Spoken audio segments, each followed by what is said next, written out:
Okay, got a solid signal, and that means we're connected.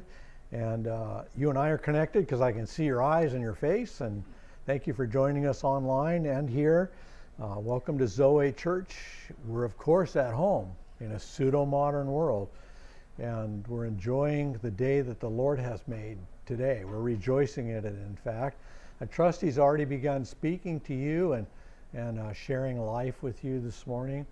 We're going to continue on with the service here by the teaching of the Word and prayers, and then fellowship, and then a feast, a meal. So welcome here. As far as our men's and women's group go, we still only have tentative dates. Not this next week. Possibly the week after. Possibly not. That will shape out in time. So it's about everything I know. So I'm going to ask Kathy if she'll come up and open us with a prayer. Good morning. Good morning. Let's pray. Oh Lord, thank you for another opportunity. You give us opportunities because you want to hear us. You want us to come to you, and I thank you, Lord. How much love is that, to want to hear from us? We just are wanting you today, God. We pray that you would gather us. We're here in this place, but we pray you would gather our hearts with your heart, Lord, and that you would direct us in our thinking and in the places of our heart, so that our heart would be washed and clean, and our minds would be strong, and in your strength, Lord, and in your mighty power, we could actually walk with you today. We could be a light in a world that so desperately needs you, Lord, needs to know who you really are. I pray that your unfailing love will continue to knit all those things in us to make that fabric of human beings and church and you, Lord, that is just going to be beautiful when we come to see you face to face one day and we see all the work you've done. But we need to be open to what that is today, Lord, and we can't figure it out. We don't even need to try. We just need to yield to you and let you. I thank you so much for your word, and where you've said to let you teach us, for you are humble and gentle, and we will find rest for our souls. We praise you in Jesus' name. Amen. Amen. Thank you. Shake partners. No, don't. Okay, we have a scripture this morning in the book of Titus. So if you would turn there with me, I can just get this set up here, right? So we're looking at Titus chapter 2 today, and I'm going to read it out of the New Living Translation. This is Paul the Apostle writing. As for you, Titus, promote the kind of living that reflects wholesome teaching. Teach the older men to exercise self-control, to be worthy of respect, and to live wisely. They must have sound faith and be filled with love and patience. Similarly, teach the older women to live in a way that honors God. They must not slander others or be heavy drinkers. Instead, they should teach others what is good. These older women must train the younger women to love their husbands and their children, to live wisely and be pure, to work in their homes, to do good, and to be submissive to their husbands. Then they will not bring shame on the word of God. In the same way, encourage the young men to live wisely, and you yourself must be an example to them by doing good works of every kind. Let everything you do reflect the integrity and seriousness of your teaching. Teach the truth so that your teaching can't be criticized. Then those who oppose us will be ashamed and have nothing bad to say about us. Slaves must always obey their masters and do their best to please them. They must not talk back or steal, but must show themselves to be entirely trustworthy and good. Then they will make the teaching about God our Savior attractive in every way. For the grace of God has been revealed, bringing salvation to all people. and we are instructed to turn from godless living and sinful pleasures. We should live in this evil world with wisdom, righteousness, and devotion to God, while we look forward with hope to that wonderful day when the glory of our great God and Savior, Jesus Christ, will be revealed. He gave his life to free us from every kind of sin, to cleanse us, and to make us his very own people, totally committed to doing good deeds. You must teach these things and encourage the believers to do them. You have the authority to correct them when necessary, so don't let anyone disregard what you say. Let's have one more moment of prayer. Father, thank you for this passage. Lord, I trust that you will make it for some a very important passage. It is one of the few places where we can tune in if we want to without theological background and gain a whole lot of practical advice on day-to-day living. So let the Holy Spirit do what he wants to with this and teach us and show us how we can become more godly as people who follow Jesus. And we pray these things in his name. Amen. So just a word, if you've I'm getting all kinds of signals here that the transmission is not going through and choppy, but online on YouTube the correct thing will appear. So if you get a call from a friend who couldn't be here and said, "Hey, what's up? What happened?" Just tell them to go to the YouTube channel and everything will be fine. And that'll appear tonight or tomorrow morning. Okay, so one of the joys of watching kids grow up and watching them mature is to follow the stages. Now, I didn't come from a family that stayed in one house for very long. I mean, we moved constantly all the time. And so I never had those little marks on the wall where people make where they say, this is Johnny at 2 years old and this is Johnny at 3 years old. But fortunately, Kathy had the sense to have that in our house. And so we had the markings of our 3 boys as they grew on a wall. Now, because I had a deprived childhood, I put mine up there too. So I had my mark up there too. But it was all well and good and fun, except when we went to tear out the wall. And then we tore the whole wall out to the kitchen. But what was really cool was that at the time, my firstborn son David was helping me, and we got the joisting unattached. We got the wall at a size where we could get it out the door, and he helped me carry the wall out the door. And when we got out through the doorway and we were headed toward the driveway, he looked at me and said, "This is really cool." Like, it was fun to carry a wall outside and put it in the driveway. So that's always going to be the measure that I think of him, that he grew up and he carried out a wall with me. So, so today in this passage of Scripture, it's going to be a passage of Scripture which has 5 categories of life, 5 categories of growing, and 5 categories of godliness for the way in which we grow up in the Lord, the way in which we mature. So it's going to form not only a measure for growth, but it's also going to be a sort of a spiritual vector, which can be a target which you can aim at in order to know that you have growth that is significant. And that's important because growth can't happen in panic mode. Like, I've run into people who get the notice that they've got a terminal illness or they're not going to be around much longer, and they get really zealous for the Lord, and that's good. That's the only thing to get zealous for at that point. But most spiritual growth happens over time. What they said, Michael Jordan was only under 6 feet in high school. He didn't even make the junior high basketball team. But he could fly, so that helped out a lot. So, but there's no way he could just make himself grow to be a pro. Okay, he had to wait over time for him to grow, and he ended up like, I don't know what, 6'5", 6'7", something really significant. But it took time to happen. So these things take time, but if you're headed in the right direction, that will happen. The problem is when we don't head in the right direction, that we're not going to be a godly person. We're not going to be that.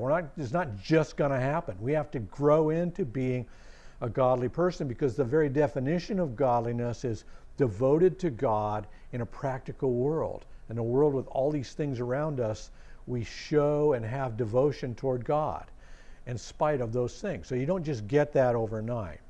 Okay, so I want to just point out before we get into this that there are similar lists in the New Testament and even in 1 Timothy, a list for the qualification of elders or whatever. But this one is not in the context of human relationship. This is not how you treat other people. The only relationship here is Titus guiding and telling people how to mature, how to become godly. So this is individual as much as the New Testament has individual sections. It wasn't focused on individualism like we are today, but these are deeply personal for each and every one of the people who were written about in these categories. And the categories basically span the scope of what you would experience at your home in the ancient world. So in verse 1, it starts out, you yourself, Titus. It's an emphatic Titus, you yourself. And it contrasts what went on in the last chapter. What went on in the last chapter was a bunch of false teaching, a bunch of people teaching things for money, teaching things that were unhealthy, teaching things that were destructive, and saying things that just weren't true. So Paul now turns to Titus and says, you yourself, and it says, say these things, be saying these things.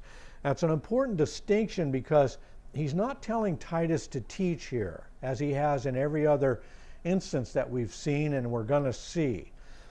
This includes teaching and preaching because it's talking, but he's telling Titus, in the things you preach, teach, and say to everybody, let there be this consistency. And so I see Titus going to homes and helping people get on track. I see Titus going out into the community and talking to people that don't know the Lord and saying these same things because they are clearly healthy teaching. The word wholesomeness is here, like it was in 1 Timothy 1:5. Purpose of instruction to all believers that all believers would be filled with love, or express love that comes from a pure heart, a clean conscience, and a genuine faith. And I hope you remember that. If you don't remember that, go back and look it up in 1 Timothy. And then in verse 10 and 11 of chapter 1 of 1 Timothy, he says that anything else that contradicts wholesome teaching that comes from the glorious God and trusted to me needs to be stopped. So the words themselves, and here it's not Titus is not told logos, let your logos be this. It's your words, laleo. Just, we get our word la from it, okay? Just your words, just the things you say needs to have this content. So he starts out with, he's going to have 5 categories, and he starts out with older men. And literally the way this is constructed in the Greek, he's going to tell Titus, older men are called to be these things. Older women are called to be these things. Younger women are called to be these things. Younger men are called to be these things. And slaves, which are workmen, basically in the ancient world, are called to be these things. So that's the structure of what we're going to look through. So he starts out with older men. Now, I don't know if you ever heard the name Hippocrates. Not hypocrite, but Hippocrates. Okay, he's called the father of medicine. In fact, he's called the father of modern medicine. Okay, remember hearing about the Hippocratic Oath, that doctors are supposed to help and do good and heal people only? That's Hippocrates. He was way back in 500 BC in ancient Greek. He was the father of how to help and heal people. He felt that there were 7 periods in a man's life, in a humankind life, 7, and the 6th one is what is mentioned here, which at that time would be 50 to 56 years old. So men 50 to 56 years old in this time. Philo, who comes along hundreds of years later, perhaps 400 years later, Philo was this famous writer. He wrote about Hellenistic Judaism. He's kind of a mysterious type of writer. He had a lot of allegories and a lot of things that interested a lot of people. But he had bumped the age up to 60 in his day, that the older men were considered 60. Okay, I'd like to make a modification of that today, okay? So on October 1st, Jimmy Carter celebrates his 99th birthday. Okay, he was supposed to die many months ago. I read yesterday where he's making time for his family, which is his wife. They love each other very much. She's got a form of dementia, but when they're together, they're fine. And he makes time for family time and to watch baseball. Okay, so this guy's supposed to be long gone many years ago, at 99 years old, but that's what he's doing. He's waiting for the Lord to come and get him. And it's true in our experience that most people in their mid to upper 90s are in that seventh stage of human existence. Okay, now I've met and known really good friends who are over 100. Okay, Pastor Gus, over 100. I've told you the story many times of sitting with Pastor Gus, 105, at Harry Freeman's 95th birthday celebration, and Pastor Gus looking out and saying, I remember what it was like to be 95, that he saw Harry dancing, and it was just like, oh my gosh, I can't dance anymore, but I remember. Okay, so 90s and 100s are the final stage, and so this would make 70s and 80s older humans, older people. Okay, I dispute the fact that in your 80s you're not good for anything. Okay, I look around and see many people in their 80s are just like they are in their 70s. They're very cogent, they're very able, they've got aging signs, but there's no cognitive problems necessarily in people of that age. So that would be this application here, humans in their 70s and 80s. So that gives us all something to shoot at, okay? Something to see, a measure here. What Titus is supposed to go around the island of Crete and say, this is what I want them working on. And okay, so there are 4 things, and the last one has three stanchions to it. Oh.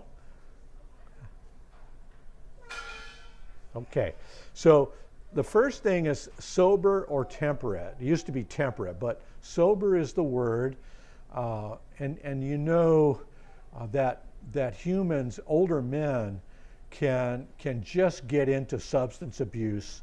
I mean, baby boomers get into substance abuse. You know, it seems like they want to relive the 60s and 70s with their fascination with the drugs, recreational drugs of them. But there's a lot of older men trapped in substance abuse. If they haven't managed to conquer the substances by the time they get older, they're probably not going to be able to get free of them. So it's important that sobriety and being sober, not being addicted to a substance, no matter what that is a measure that Titus is to make sure that when he talks to men who are in his case, in their 60s, in our case, in their 70s and 80s, make sure they're not addicted to something. Make sure they're not saying, oh, I believe in Jesus and I'm going to heaven, but they're seriously addicted and enslaved by something.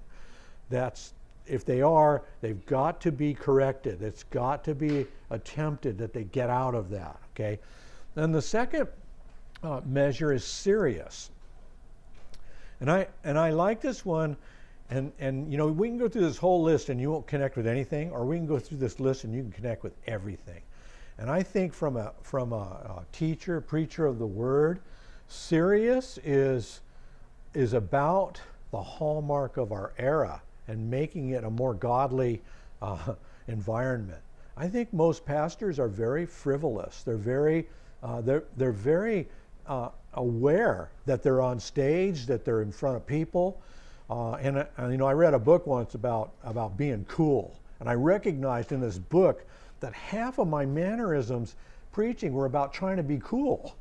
I just tried to impress people, I tried to have the right jokes, and the self-deprecation was dishonest because it was making me feel cool.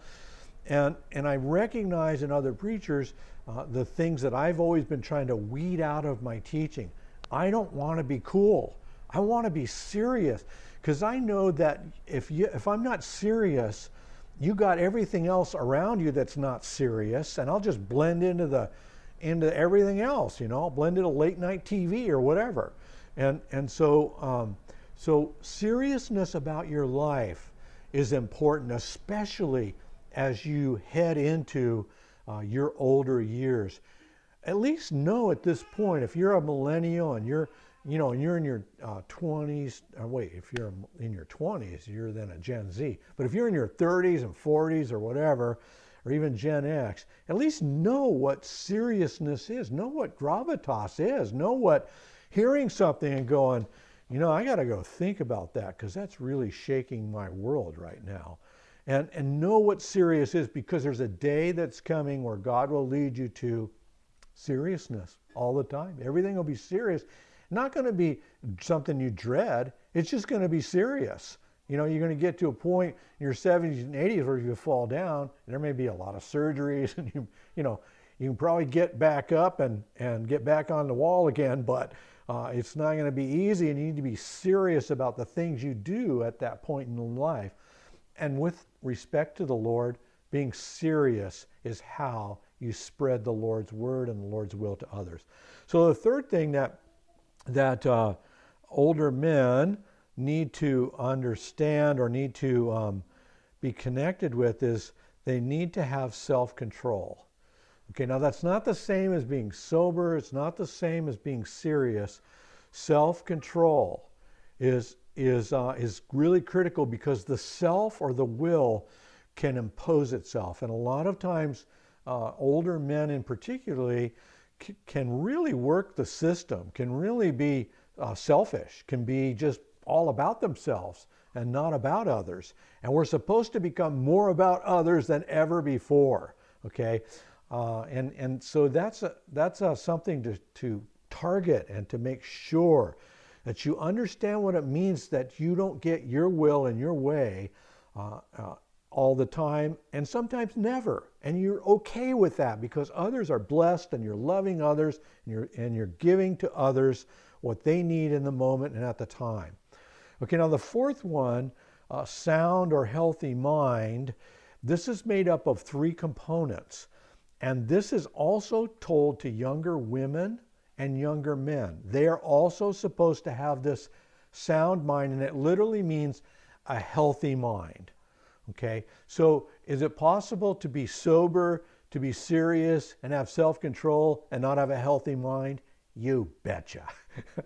Okay, I've been reading the biography of Elon Musk, the biography that is just come out, and Elon Musk does not have a healthy mind, though he's accomplished a lot in this life.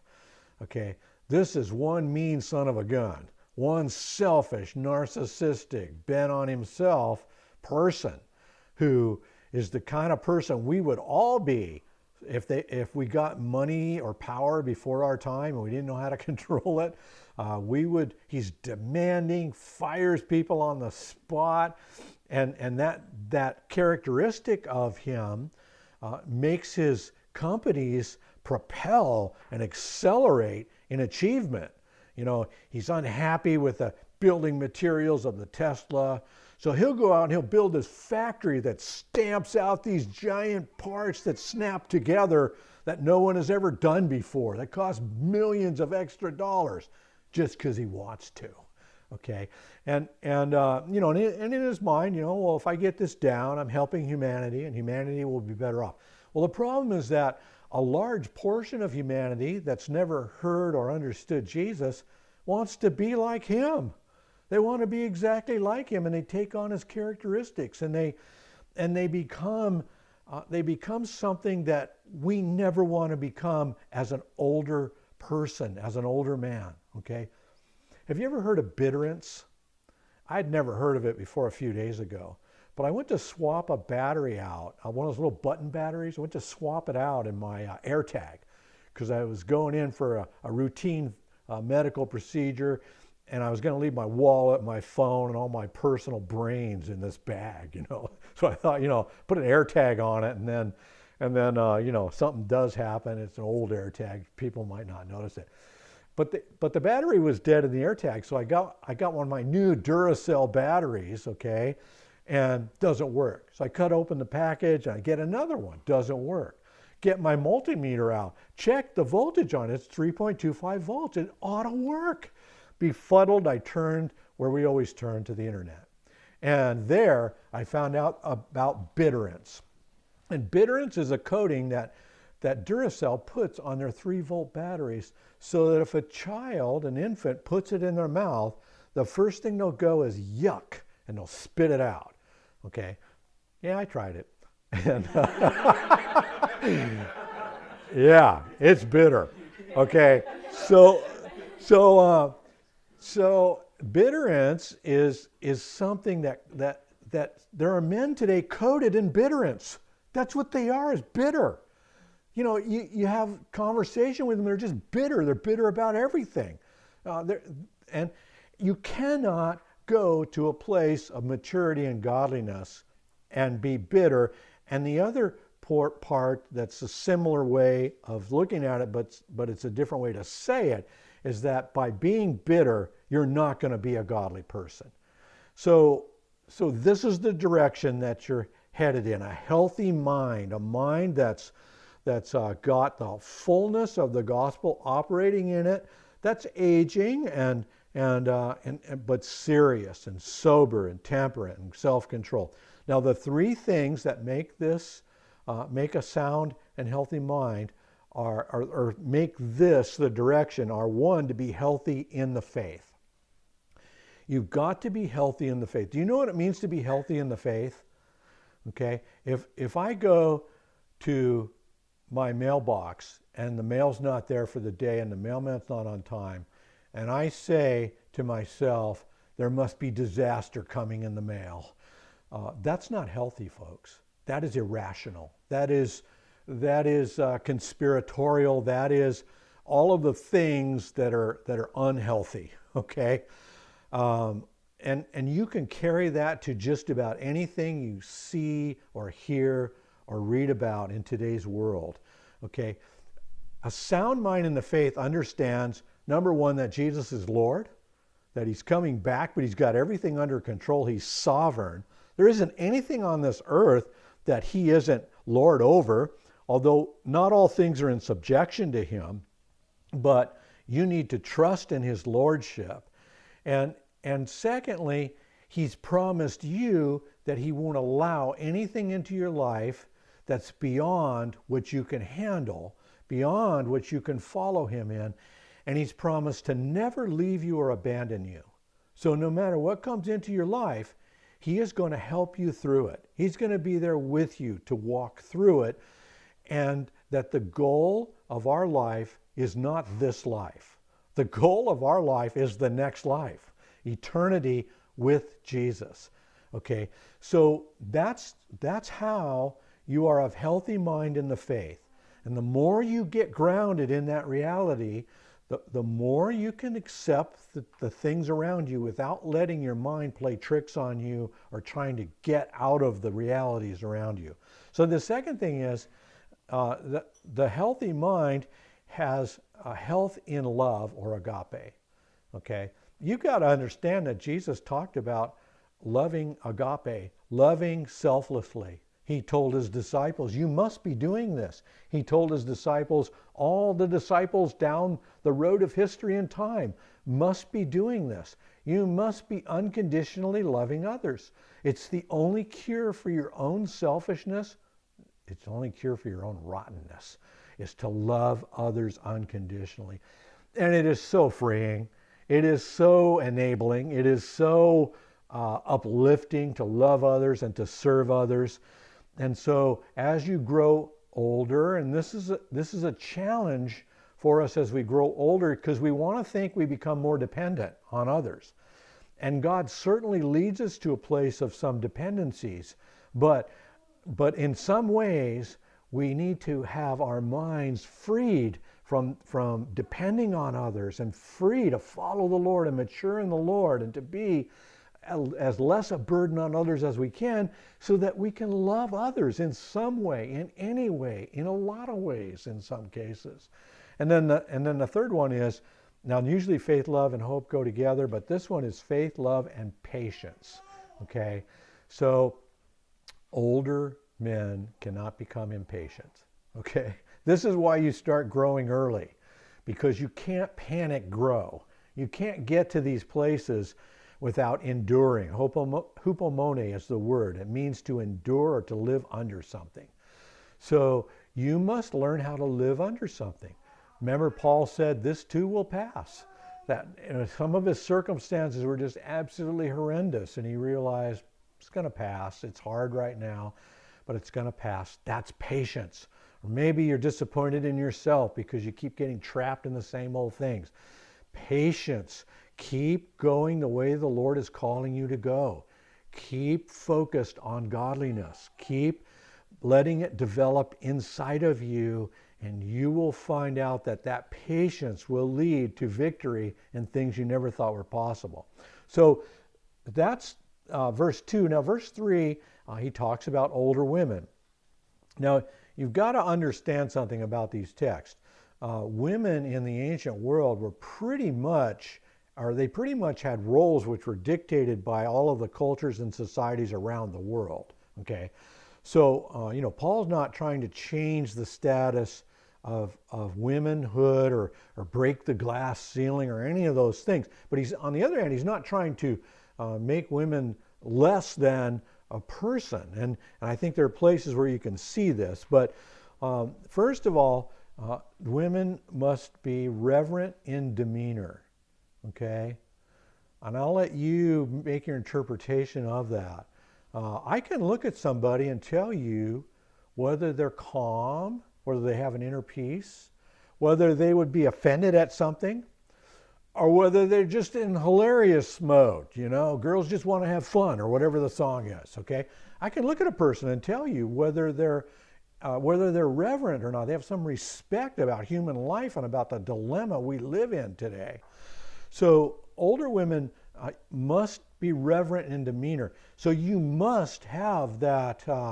You must have that direction in your life. You're headed that way, because the other crazy stuff of youth is going to kill you.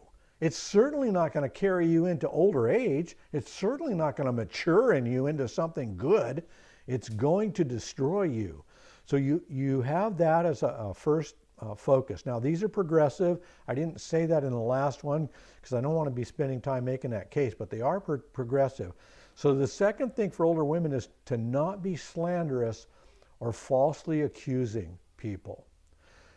Okay, now that's, this is hard. The tongue is hard to control. Read the book of James, chapter 4 and 5, okay?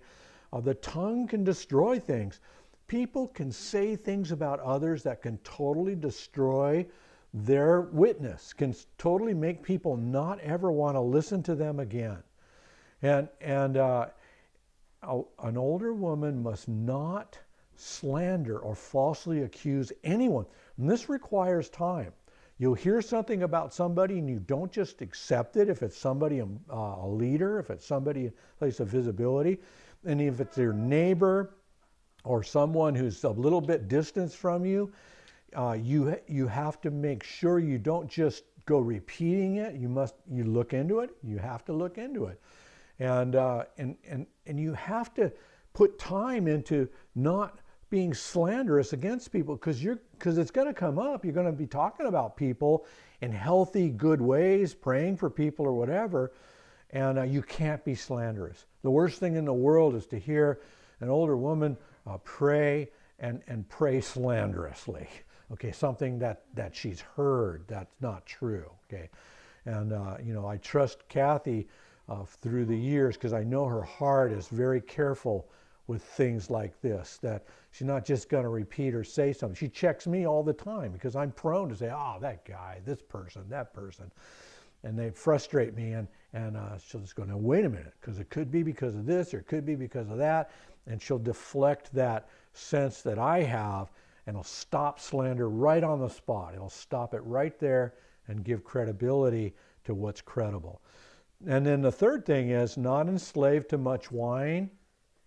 I don't know the issues, but I know that older women can get into drinking a lot. I counseled women whose moms were getting DUIs and car crashes and locked up and stuff, and it's just heartbreaking to realize that the addiction of alcohol carries over, like it does for men, into a woman's older age and can be devastating. You're not going to be a godly person with that addiction. You've got to dump it and drop it, or you're not going to get to godliness. And then the next one is teachers of good. Now, Paul has a really fascinating way of dealing with younger women here. This middle-aged older man, he's probably in his 50s at the time and perhaps is in that sixth category. He's not going to go laying down the law to younger women. He's not going to do that. He's not going to be so foolish to do that, okay? That wouldn't look good now, and it doesn't look good then. And so what he says is, older women, you're going to teach the younger women. You're going to be teachers of good. And the word literally is a very strong word. It literally means bring them to heel, okay? It's a real strong word. Older women, you teach the younger women this, and you demand it. You make sure it's happening. Okay, so the next category are the younger women, and they're called to be, first two ones together, they're separate, but I'm going to take them together, loving her husband and loving her children. The love here comes from the word phileo. Now in the Greek, there's three forms of love: agape, phileo, and eros. Okay, so romantic, erotic love, that comes from eros. That's not here. Agape, that's not here because it's presumed. We're Christians, we love agape. We selflessly love. It's not a younger woman thing, okay? But what is here is phileo, which in this context, brotherly love, which in this context is practical, everyday love. This is, children, I'm going to show you how to tie your shoes. I'm going to show you how to talk so that people think you had a mom. I'm going to show you how to clean up after yourself. I'm going to teach you about life. I'm going to teach you about how to become an older person. I'm going to love you in that way, okay? And likewise, love her husband, okay? Practical things that the husband needs. Now the model here, again, the ancient world, okay, women served in the home. And though at the time and around the world in the Roman Empire, women were becoming more out in the workplace, the basic model that Paul is promoting is that the home is going to be where people become godly. And that home needs to have godliness all around. And so the woman must love her husband in practical ways. The younger women must love their husband in practical ways, okay? Now, you might think this is redundant or not necessary. Every once in a while we have this really unusual case in our culture where a woman like puts her kids in the car and drives the car off a cliff or something, just these terrible things. And we go, how could a mom do that? Well, moms can do that. I mean, they can do that, but they've left the idea of loving so far behind that they're not thinking in that way, okay? So the same with the husband. A wife can snap and go, I picked up his socks one too many times and I'm never going to do anything again for him. And snap and just go, I'm out of here. I'm out over this, And so the older women are telling the younger women, pick his stinking socks up, will you? Okay? You'll learn. Keep telling them, learn to pick your socks up. But you can't break your home down over this. You can't destroy your life over this. And so the older women bring the younger women to heal in things that are not fun. They're things that are not necessarily intuitively obvious. And we all have those things in our life. We all have those areas in our life where we're better off doing them than to following the rest of humanity that's abandoned them and given up on them. So those are the first two. Now the third one for younger women is the same thing that's included in older men. It's being self-controlled. Younger women must be self-controlled.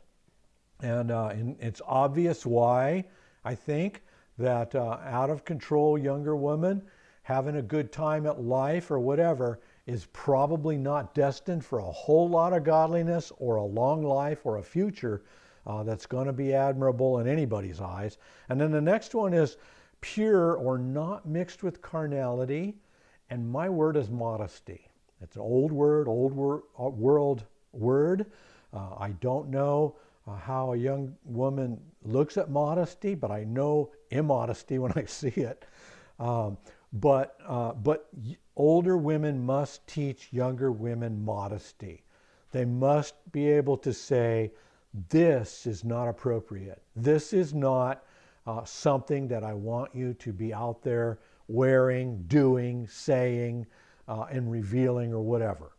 And so older women must teach purity in that sense. Okay. Now the next one is to be busy at home.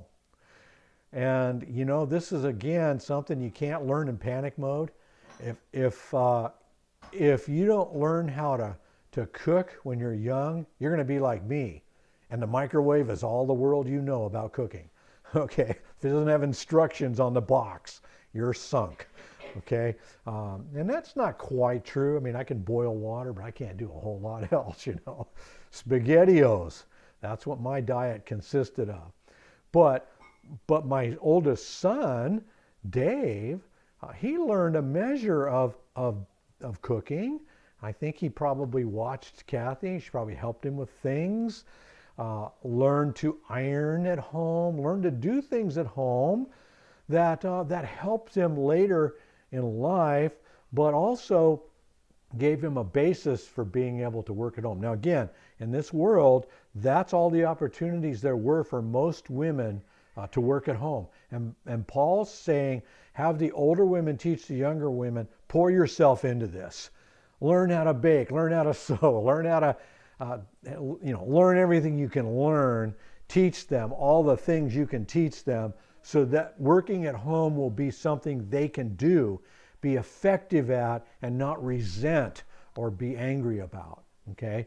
So then the next one along the list is being kind or good.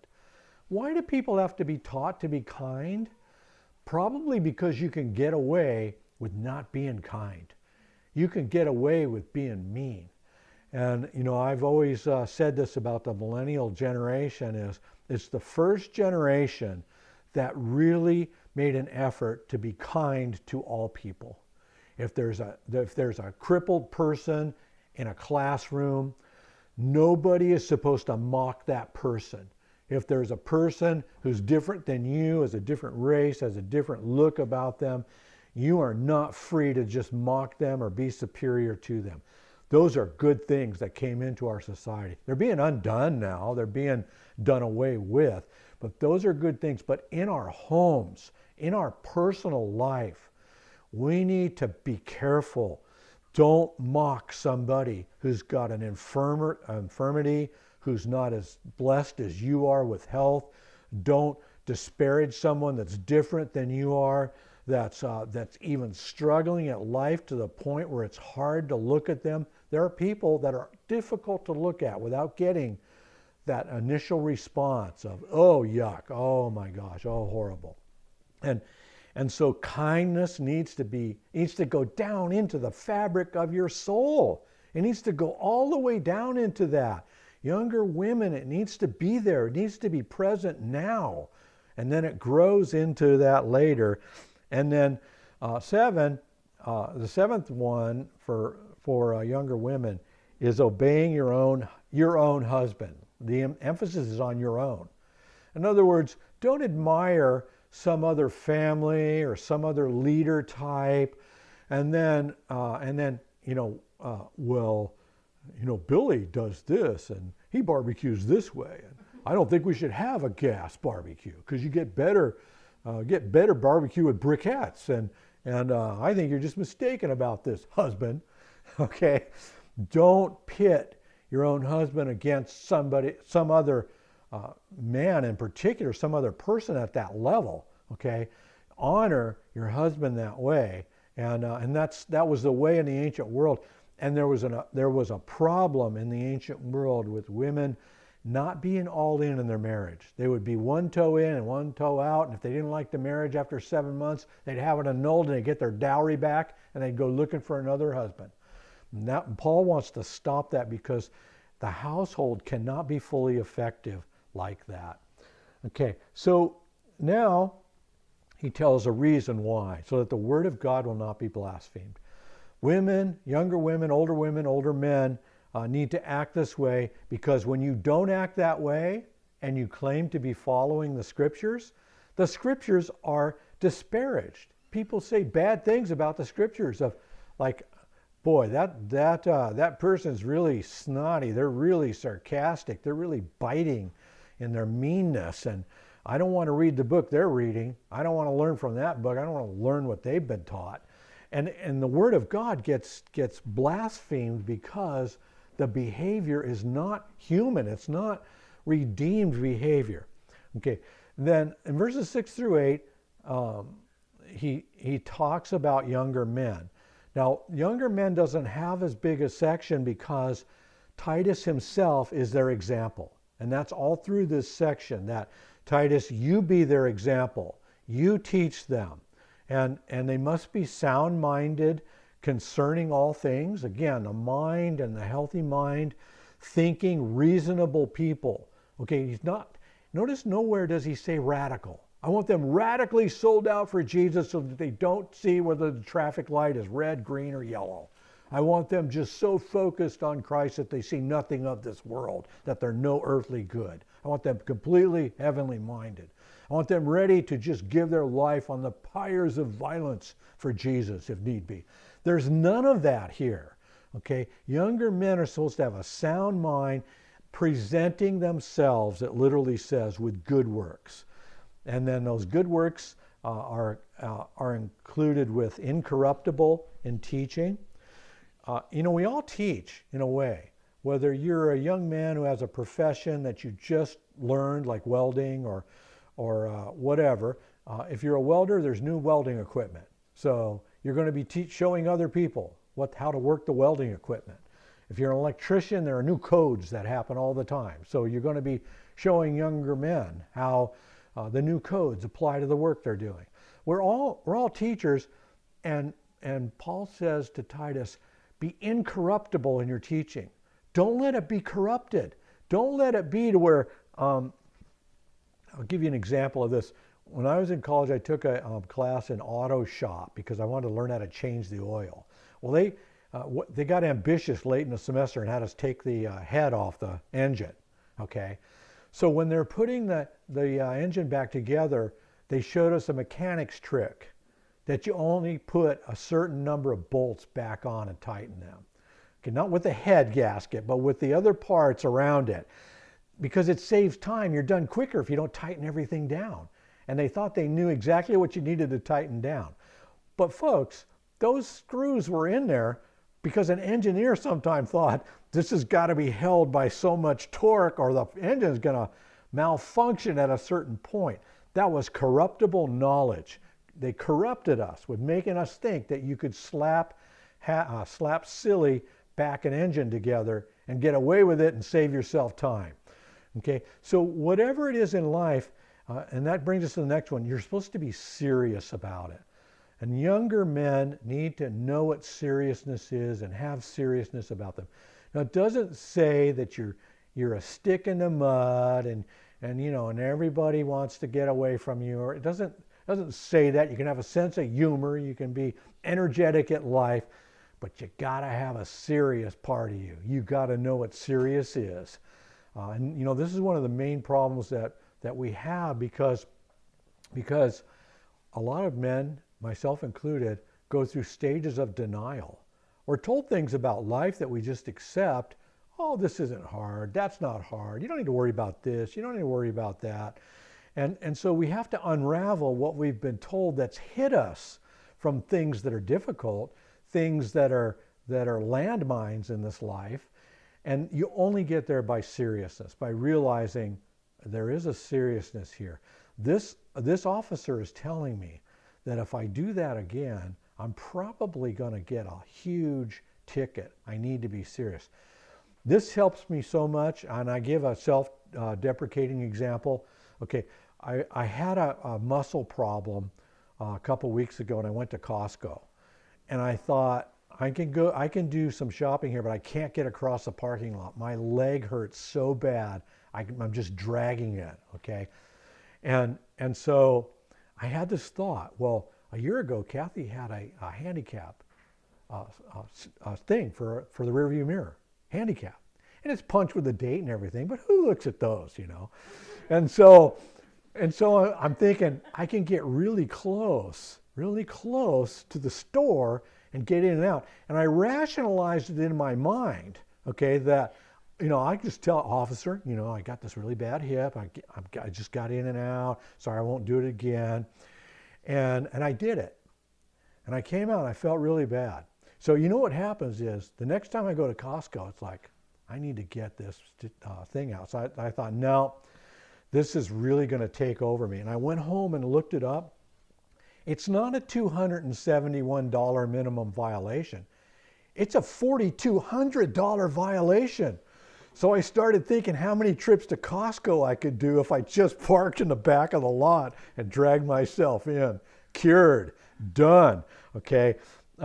It was a denial in my own self, where I denied the reality and the law, and I have that in me, and I have to get that out of me. I have to work that out of me, and that takes a lifetime sometimes to get all of that out of us. Okay, now verses 9 through 10, he talks about slaves, and he says that slaves are called to be, they're called to obey their masters in all things. Now, before you discount this, I want you to understand something. You qualify as a slave in the ancient world if you go to work for somebody else. If you leave home in the morning and you go and you have a boss over you, you are the equivalent of a servant or a slave in the ancient world. So these apply to anyone who goes outside the home to work. Because what happens is you bring work home with you. And I know you bring home work with you. I worked for a church for 20 years and brought work home with me, okay? I brought issues home with me that I couldn't work through, that I had to get home to get away from the intensity of the issues, to sort my brain out. Oh my gosh, I can't believe this is happening. Or I can't believe I was put in that situation. I can't believe this or that. And so at home, you sort these things out and you purpose in your mind how to get through them the next time. So the first one is to obey your master in all things. So a lot of our tensions are I don't know if I should do that. I don't want to do that. I don't want to be doing that. This is too hard. And the rule for Paul to tell Titus is, we're not starting a slave uprising here. Do it. If the master said do it, do it. The masters have their own obligations before God. God will speak to them, but just do it. Just get it done. Okay? Now, I don't need to qualify any of this. You know, if you're going to come to me and go, well, what if your master's Adolf Hitler and he's telling you to kill small children? Okay, forget that stuff, okay? This is serious stuff here. We're told to do things on the job that we may have better ideas, we may resist, and when we come home, we're disturbed about it. And it's time to settle in your heart, I'm going to be a godly man, I'm going to be a godly woman, I'm going to do what they say. I'm going to let the Lord help me do it. I'm going to do it in such a way that is the next one well-pleasing, that the master will look at it and go, okay, yeah, they did that, well-pleasing. And so that's the way you serve others in a role that's structured with authority and hierarchy, and then not abandoning them. Okay, you don't abandon your master. You know, The guy that escaped from prison, I don't know if you saw it. He crab walked up a wall. Okay, when he got to the top of the wall, there was razor wire, and the guard was like on the internet or something, looking at something. And he went right through the razor wire and then took off running. And for an hour, until they did a count, they didn't know he escaped, okay? So he basically abandoned his guard post, okay? And he, probably for his whole life, he didn't have to watch that razor wire above that walkway. That one moment, he abandoned his job, and he probably abandoned it altogether. He probably never looked. He probably was on, he probably got to work and said, okay, I want to go here. I want to surf the net tonight. It's probably his habit of life at that point. Don't abandon your boss. Don't abandon your master. He's telling you to do something for a reason. And, whatever difficulties you've got, don't let your guard down and don't drop the ball on it. And then finally, proving to be faithful in all things good. Do things that are not even asked of you because they're right, because they're good things. And imagine this. You could do something on the job. You could do something at work that would please the Lord. And you may have a lot of trouble with your boss. You may go, it's hard for me to serve her or to serve him. They're so impossible. They're so demanding. But in that situation, you can do things which will serve the Lord and qualify as good works in heaven, because they're things that should be done even if the master didn't say to do them. And so that's the attitude. You come home and you go, I follow the Lord. I want to be a godly person. And when I go to work, it really brings me down. It destroys my life. This is the way you maintain your godliness. You take on these attitudes, you take on this way of thinking, and then you go back to work ready to serve the Lord with these attitudes. And then in verse 10, the reason why you do it is so that in all the world, the teaching of God our Savior can go. Okay, now you don't know it, but if you faithfully work on the job for many years and you walk with the Lord, your boss might discover that Scripture has guided you. And the Lord might carry the news of salvation out into that worldly place that you work in through you. And it could happen. And the opportunity of doing it is what God wants. Jesus said, you are the salt of the earth. He salts the earth with us. We go to places, we work jobs, we're in situations where we're the salt, we're the preservative of that place. We're the seasoning of what life is in that place. And there might not be any other seasoning there. It might be totally sold out to carnality or any other thing that's out there. And yet it is true that if you fully and wholeheartedly serve the Lord in those things, you will find that godliness is what you're pursuing, what you're engaged in, and what your witness is caught up in. Now we're going to pause here. We're going to put our bookmarks in here because starting at verse 11, he really tells us the reason why. A lot of times we get the motivation or the reason why first. In other words, you know how the earth is melting down with heat? Well, I want you to try an air conditioner that doesn't have damaging fluorocarbons in it. Okay, so we're given the motivation first and then told the behavior afterward. Okay, we're told the behavior first, godliness in older men, older women, younger men, and servants or those who work. We're told what godliness consists of, and now we're going to be told the reason why. And it's going to be interesting, it's going to be important, but we'll get to it next time. Let's close with a prayer. Father, thank you for this lesson. I pray that each person will take something away from here. We won't presume that because we've made the good confession of faith that we're a godly person, because you can't be a godly person without practicing it. And you can't practice it unless you practice the scriptural godliness. And so I pray that in all of our religious doings and all of our attempts to please our guilty conscience, that we will live the true godliness that Titus is told to keep talking about and to keep saying in all these categories of people. Bless us this week with this insight in Jesus' name. Amen. Now may God bless you this week. I pray that you would be a kind, loving, obedient person, that you would understand a lot's at stake just by what you're told today, and that the Lord Jesus Christ and the Holy Spirit who makes these things happen will be actively at work in you in Christ's name. Amen. Okay. Kaylin or Daniel, do you guys